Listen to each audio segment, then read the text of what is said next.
Hi, and welcome to the RootToCISO podcast. It's me, Chris Rides. I'm going to be your host, and I'm going to be chatting to seasoned Chief Information Security Officers about their career journeys. We're going to be unencrypting their real-life stories and searching for the hidden keys to help you fast-track your cybersecurity career.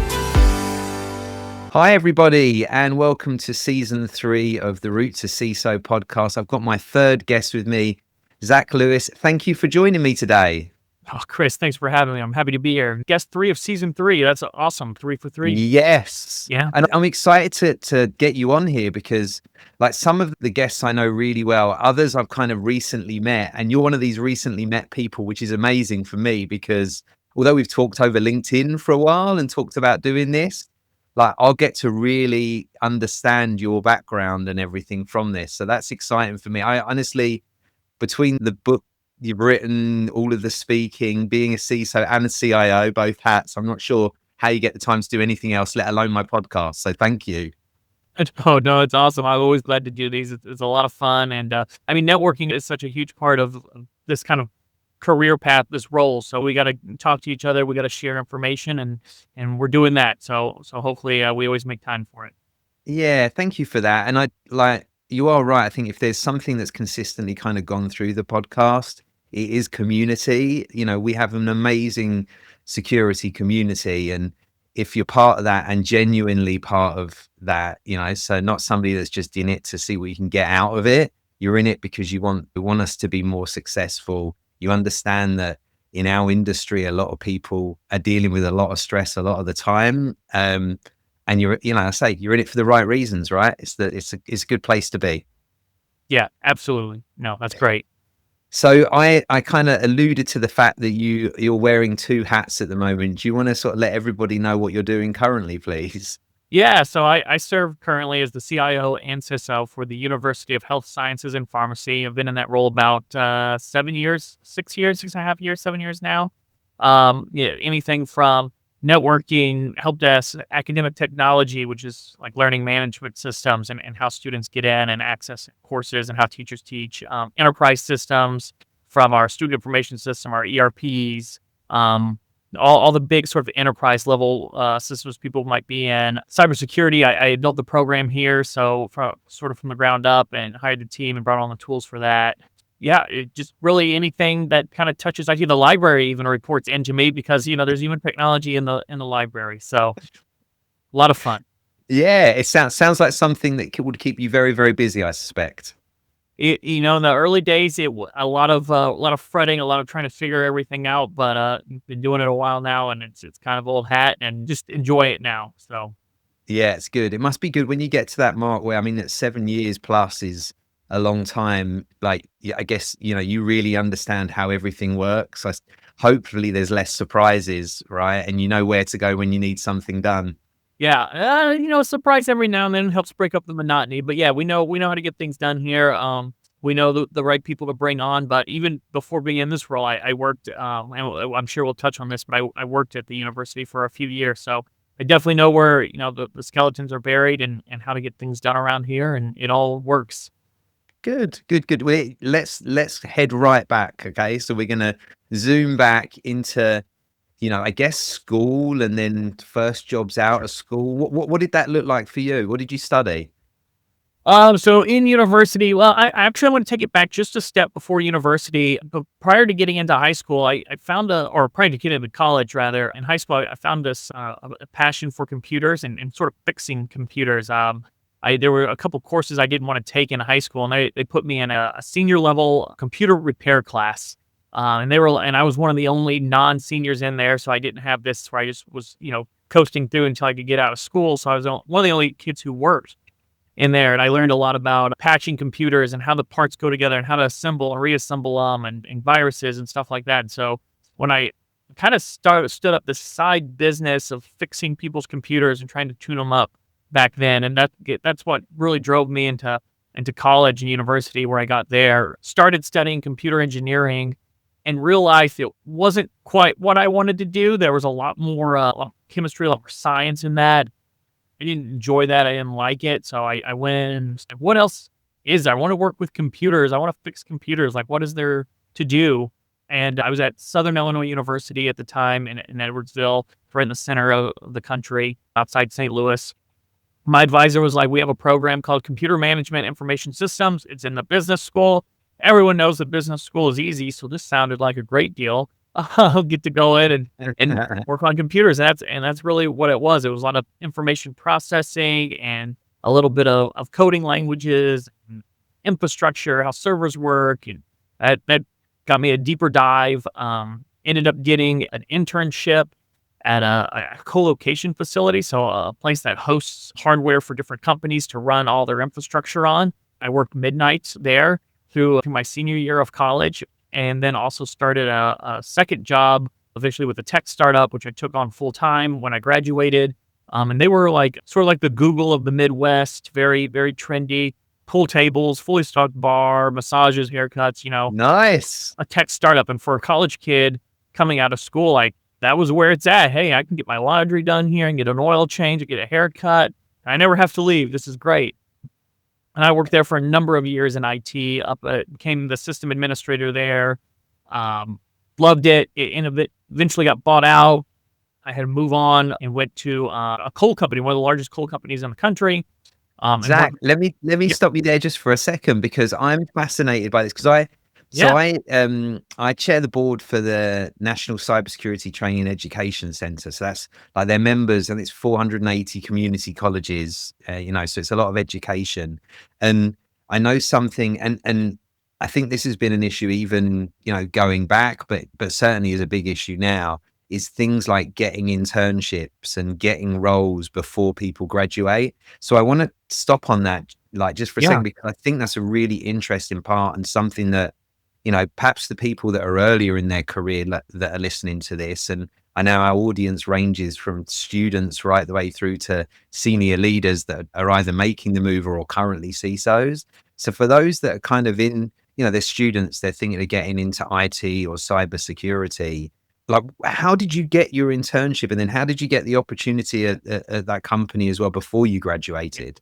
Yeah, both are very good stories, and I'm glad you double clicked on that. So for the internship at our school, at the university I attended, they would bring in different companies to talk about what they do. And I was a member of a group called AITP, Association for IT Professionals, that was ran through the school. I think CompTIA has bought that out and owns it now, and it has a different name. But we would meet once a month, and we would bring in these speakers from different companies in the area, and they would talk about what their company does and what roles they had. And I remember the co-location facility came in, and they're called Datatel was what they were called. And Datatel came in, they did a pitch, and I was fascinated with it. I was like, man, this sounds like a really cool company. I heard it pretty early on, maybe my sophomore, junior year. I heard them pitch, and they came every year. And I just went in my senior year to all.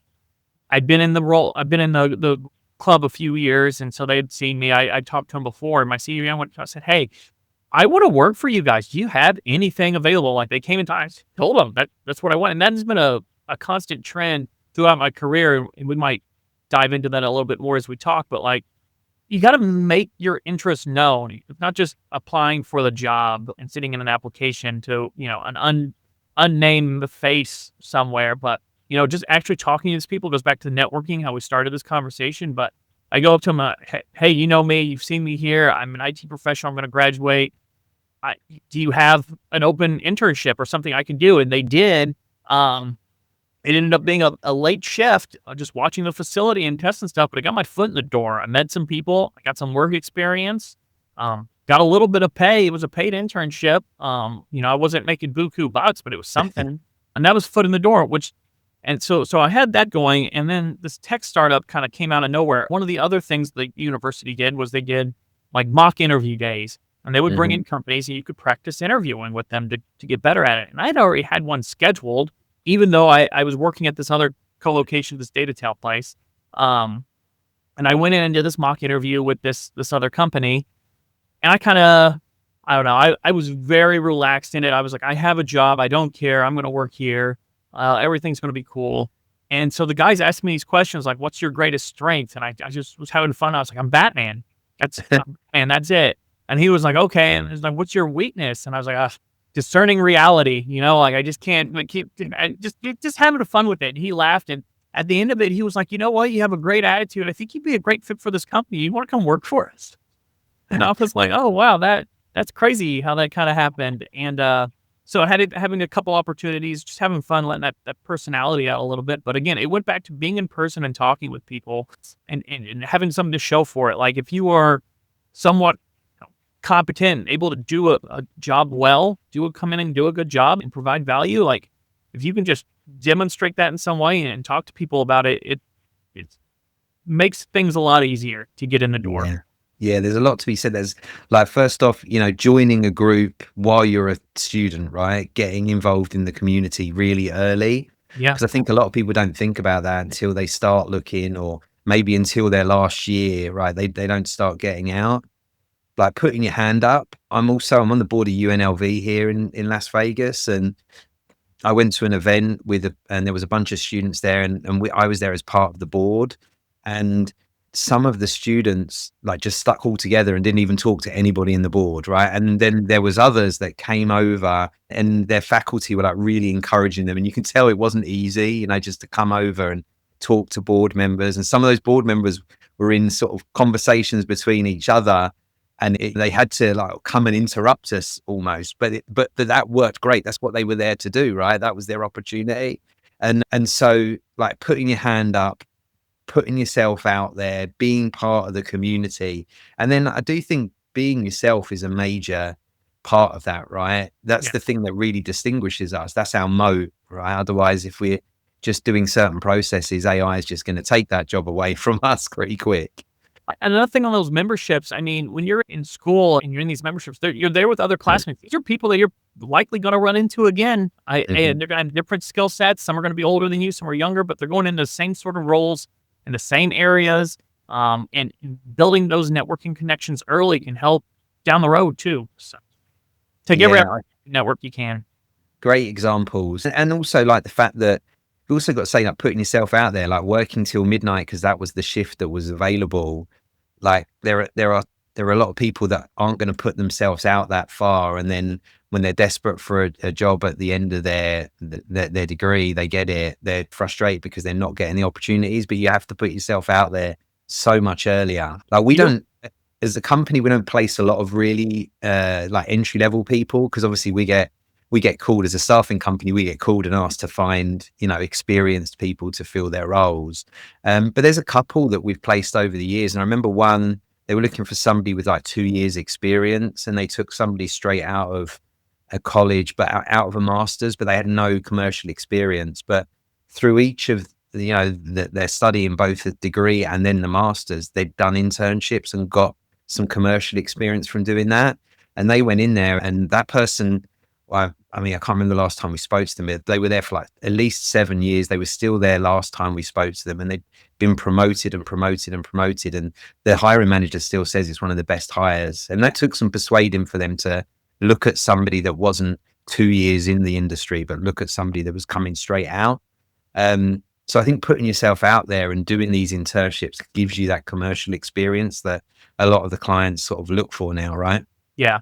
And, you don't have to burn the candle at both ends forever, right? Like when you're coming out of school, you're young, do this, like get out there and hustle a little bit, that puts you a leap and bound above, anyone else who's not. And you do that. I didn't have to do that job for that long. Another opportunity popped up and I got to move out of that, but enough to get that experience, get the foot in the door and keep that ball moving. We just got to hustle a little bit. Yeah, I love that. It is all about the hustle. And actually, I think, I'm sure we'll talk about AI later on, but I think the situation we're in right now with AI, if you look at it with the right frame and take advantage of it and grab it with both hands, there's more opportunities now than ever to be hustling and doing things and taking your ideas and turning them into something. But yeah, anyway, we'll get onto that maybe a bit later. So to continue your career story, so that company got acquired, is that right? They got acquired. Yep. And then did you, like, as part of the acquisition, were you kind of laid off, or had you already saw that coming? What happened? IT was laid off. I was one of those people laid off. And then so I wasn't on the market for long, maybe about a month at that time. I just put feelers out there and started finding stuff. Ended up coming on board with one of the largest coal producers in the country. Arch Coal is what they called it. Had been purchased and renamed since then. But I came on there as a desktop administrator, so a little bit different from system administration, but um, kind of similar. And I'd like to point out one of the big things I had to do there was something called SCCM. And for those that are older will remember System Center Configuration Manager. It was a Microsoft product used to push patches and software and updates and all sorts of things. So that's what I had to learn. I had a little familiarity with it, but I became one of the better operators of it, better administrators of it in the St. Louis area. And that skill set was in use. So I was there doing that and wasn't there very long before a recruiting company found me and found that skill, that specific skill set, that one thing. And they were like, we can get you more money and we can get you a better role at this other company. They really need someone to do it. Will you leave and come over? And, still being young and liking a big pay jump. Yes. I took it and left. I liked working at Electrical, but I also like making more money. So, Yeah, I mean, look, it's funny when you look back at a lot of people's careers. I think there's some sort of balance there, but generally the people that have seen the pay rises the quickest have been each time you move, you see a much bigger pay jump than you do in an annual raise. And yeah. so, if your current company is not keeping up to date with what the market is, then unfortunately you're going to have people looking and be tempted, even if they're like quite happy where they are. There's always going to be something that's going to tempt them a bit if they're not paying market raise. So yeah, that doesn't surprise me. So you moved to this new role. What were you doing there, and sort of how long? Yes. What company was that? Yeah, so new role was this is my first role in higher education, the St. Louis College of Pharmacy. I was a client systems engineer, which fancy title for doing stuff with SCCM. Again, I was responsible for taking computers and building the images for them, what we were going to put on them, the software, the operating system, the patching, doing a lot of deployments with that, kind of evaluating hardware, what our standards were going to be. Did that role. Two things. I'm going to step back once and say something about Archcold, which is where I worked. I worked there during a bankruptcy. So they filed for bankruptcy during the time. This was during the era where we were trying to shut down coal plant. Coal was getting a bad rap in America. So I was there during a bankruptcy, and they had just fired the CIO when I was brought on board like a month in. So it was a really weird time to be there. And then I go to this school, this higher education school, and I'm there maybe another month, and they're like, we're firing the CIO. Oh my goodness. Oh my gosh. I was like, okay, crazy. And then my boss who had just hired me came in. He was like, oh yeah, CIO is being let go. I'm also leaving. So this is my 2-week notice. And I was like, okay, wow, that is a lot. You were like, what have I done? What am I doing to people? So they ended up bringing in an interim CIO and some other people to start running operations here and getting this figured out. And it's at this point I go in and I say, hey, I'm the client systems engineer. I'm doing this task. There's a need here to do X, Y, and Z because it's not getting done. I know how to do that. I can do it. What do you think about letting me take on that responsibility? And they were, they don't know me. They were like, yeah, absolutely. Please do that. So I do that. And I mean, a couple months after that, they promote me to network and systems administrator. I've been promoted to a much bigger role with better pay. And I do that for a couple of years. And I get wind that they end up hiring a CIO back. We get sort of stabilized. But during that time, I get wind that the manager of the help desk is going to be moving. He's getting a new role. He's moving out of the state. And that role is going to be open. So I go in CIO's office at the time. Again, I've been here a couple of years. I say, hey, listen, I hear this guy's leaving. I think I can manage the help desk. I can do that with my current role. I can do both. I will do systems. I will do networking. I'll keep those responsibilities going, but I want to manage the help desk as well. And so we talked it over, went through a couple different things. They started me as a manager of that with a promotion track to director, and I became the manager of the technical support center while doing the network and system administration piece. That's amazing. That's like there's some amazing stories through this. First off, even going back, right? You've been through, and a lot of people are going through layoffs at the moment, right? So you've been through layoffs, you've been through acquisitions, you've been through unstable joining companies and rapid changes happening. And there'll be so many people that'll be listening to this that have been through one of those things or going through those things. So I think this story is going to be really interesting for an awful lot of people here. So I love that. I also think the stuff you're talking about there, I've always, I always got taught. My old company taught me this. Act as if was the quote that my old boss used to use, and what he always meant by that was, if you see an opportunity or you want people to view you in a certain way, you've got to act as if you're that person. So if you want to be the team leader, right, then you need to act like a team leader.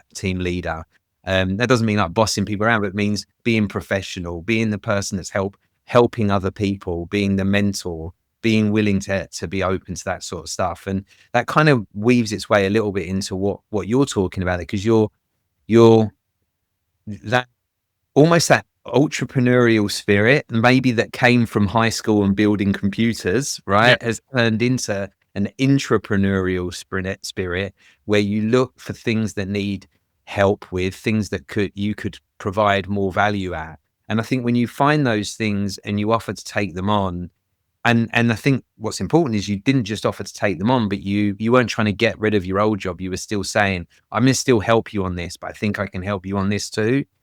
That's like, what kind of manager isn't going to love that, right? That's Yeah. probably the ideal person that you want to trust. And they know they're not leaving you in it. They know they're just not trying to escape the work they were doing before, that they genuinely believe in the company and they want to improve it. So I love all of those stories. Um, I think also people struggle with how to move into leadership from an individual contributor. So maybe we could talk a little bit more about that conversation and how it went, and any tips or advice you've got around that. Yeah, and management's not, or leadership's not for everybody. I mean, Mhm. you've got to be comfortable. And I know people who've been in the same role for 30 years and they love it and they never wanted to leave. And that's fine. You just got to know yourself. And in my mind, it's always been like, hey, I want to go to that next level. Like, I've been doing this. I want to manage people, but I still want to be technical and hands on because I enjoy it. Let's figure it out. And having that conversation with my boss at the time, the CIO, that I the role was a director position, and when I moved into it, they made it a manager position to see if I could handle it. And that was Yep. fine. Let me prove myself and make a path there for me to get to director. What would it take to get to director from manager? Let's put some goalposts in there. Like, I have to do this. We have to keep our success ratings at Y, and I need to get these projects done. If we can do that, hey, we'll give you this pay bump. We'll give you this title. You did it. Great. And so we put some structure in place around that, gave me the support I needed to move into it. And a lot of that goes back to conversation. Telling people, hey, I want to do this. I think I can do it. I think you got to be a good contributor already. You need to be able to do good work. You Mhm. can't be sort of a stick in the mud, real quiet. You're difficult to work with. Like, you're out there, you're talking to people like you can do a great job at what you currently do. People want to help you. They want to give you another opportunity, especially if there's something there that they can do to help you. It's in our nature to do. So be valuable. Yeah, You can get a lot of places with that, especially if you let people know that you're interested. Uh, 100%. And the people around you have got to view you in that way, as you said, because like, they're not going to make somebody a manager of an area if they think, well, nobody likes the person. They're not going to listen to them, right? You've got to have that connection and like the quality of communication and all of the other skills that kind of go along with that. Was that the first time you actually had people? Did you have people reporting into you at that stage? yeah, that was the first time. The first time in an IT type job that I had people reporting to me. In high school, I worked at a country club for a few years and had a couple lifeguards, but that was that was about it. But this was the first time having people who were like significantly older than me, which is Yeah. interesting, being the young person who comes in to manage the people who have been there, for 15, 20, 30 years.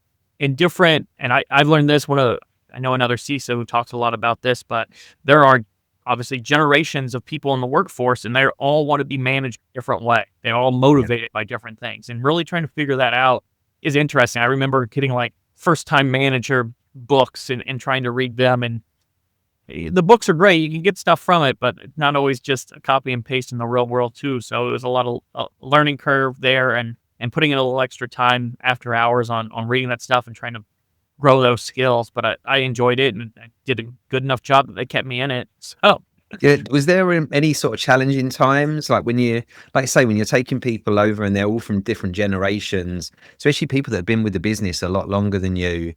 Like, was there any sort of struggles there or any sort of challenges you had to overcome?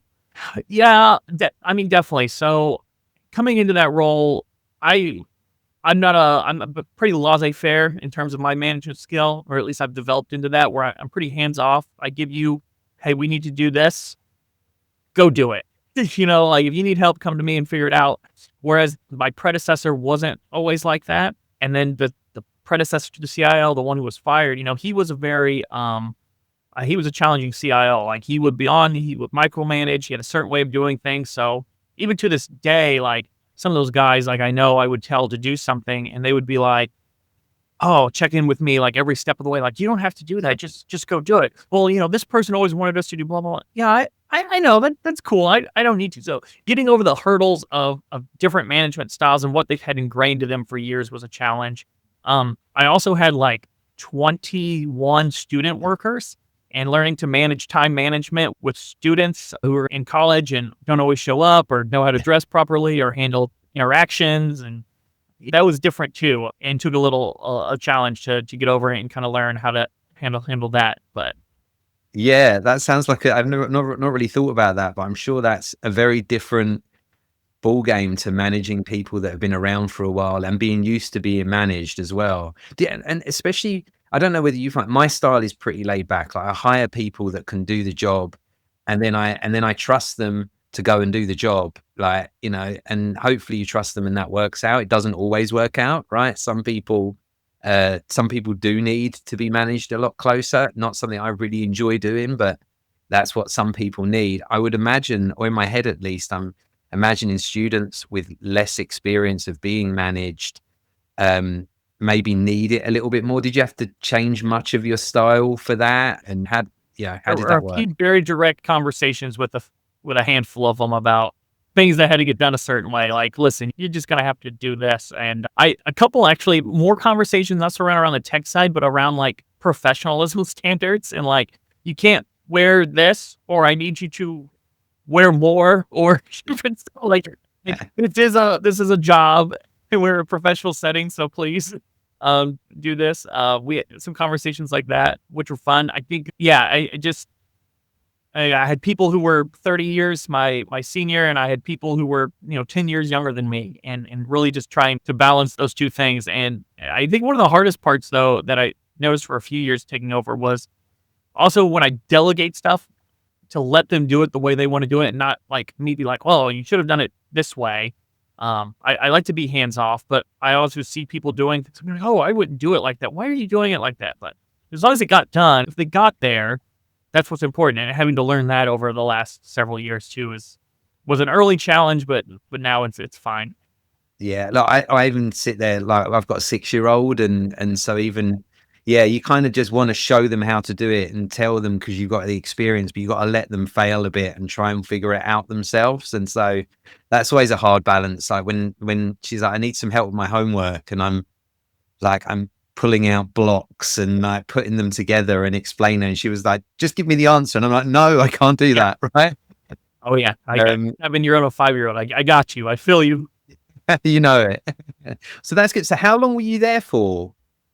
I was in the manager role for almost 3 years, but counting the other two roles in there, 5.5, something like that. Okay, and then they had you on pace. They had you like a target to get to director. Did you end up getting director there, or did you move on before that happened? Yeah, so I moved on before that happened, and I moved on because the CIO at that time and I were acquainted, and he was going to leave and go to another school, and he wanted me to come with him to fix their IT department too. So we both left at the same time. We went to another school, another higher ed institution, and was trying to rebuild their IT department. Um, they had gone through a bunch of changes, a bunch of cuts, a bunch of firings, and they were trying to staff back up. So we went there, and it was a mess. It was probably one of the worst jobs I ever worked, and I regretted it. Learned stuff about regret, and grass isn't always greener, but it made sense. The job was very close to my current house. We just had our first kid. Um, and I was like 5 minutes, like I was like walking distance, 5 minutes from the campus, so I'd go home and see my new baby and my wife and have lunch. But then I spent multiple overnights there trying to fix stuff that was broken and patch things up. I'm like, I'm away more now and I'm closer. And I got really unhappy with it. I ended up being there only 6 months before moving on and going to back to the university, back to the St. Louis College of Pharmacy. I went back there. They wanted me to take over my CIO, my predecessor's role, who had left with me. He also left within 6 months and did not like it. We both left. He went back somewhere else. I went back and took his job. They brought me in as a director of IT just to see if I could, again, do it, build up to it, become the CIO. And so I took that to get back there. I was familiar with the environment. And this is, again, going back to juggling a lot of stuff at one time. They gave me 5 different objectives to hit. And I had like 4 years to do it. 5, certs, trainings, different stuff they wanted me to do. I mean, I think in that I got 5 things done in the first year, and then they gave me 3 more the second year. And that was supposed to last me like 3 or 4 years. I just went after it. And became CIO. And then we went through, and then we did a name change. We got bigger. We added a bunch of stuff, and we became a giant university system called the University of Health Sciences and Pharmacy, which is where I'm currently at right now. So much bigger than the St. Louis College of Pharmacy was. And we needed a security program. We didn't have a security program. I started structuring it, building it, looking for tools. We implemented a security program because there was a need. And I was like, hey, let's get a CISO now. And they kind of looked at the budget. They looked at the numbers. They were like, we don't have money for another C-level. Is there anyone else who can do it? Can you do it? I'm like, well, all right, yeah, sure, I'll do it. Let's rock and roll. So they gave me the CISO title, and I've been running that pretty much ever since. But during that time, I mean, we went through COVID. We went through a name change. And an expansion. We've gone through a ransomware attack. And now we're going through a new merger and acquisition with a much, much bigger university system. So wow, a lot has happened. Yeah, that's a lot to take on. I want to ask you about things you've learned from that sort of 6-month position, like what you would have done differently. I want to speak to you about what you're doing currently. But you know what I'm going to do? I'm going to do that next week, I think. We'll keep the listeners and the watchers all hanging on a bit. And I think we'll call the end to part 1 right now. And then we'll follow up with some of those questions on next week's Root to CISO. So, Zach, thank you so much. I'm really enjoying this conversation. So I'm excited to continue it. Lucky enough for me, that will be in about 2 minutes, whereas everybody else has to wait a whole week for this. But thank you. Awesome. Yeah, we'll see everybody next week. Yeah, see you all next week. Thank you for listening. Thank you for listening to the Root to CISO podcast. If there's something you really want me to ask on the next episode, or if you're a CISO who wants to inspire the next generation, please reach out. I'll leave a URL to my LinkedIn profile and make sure you connect and message me there. We're always looking for feedback, so please don't forget to like, comment, and subscribe wherever you get your podcasts.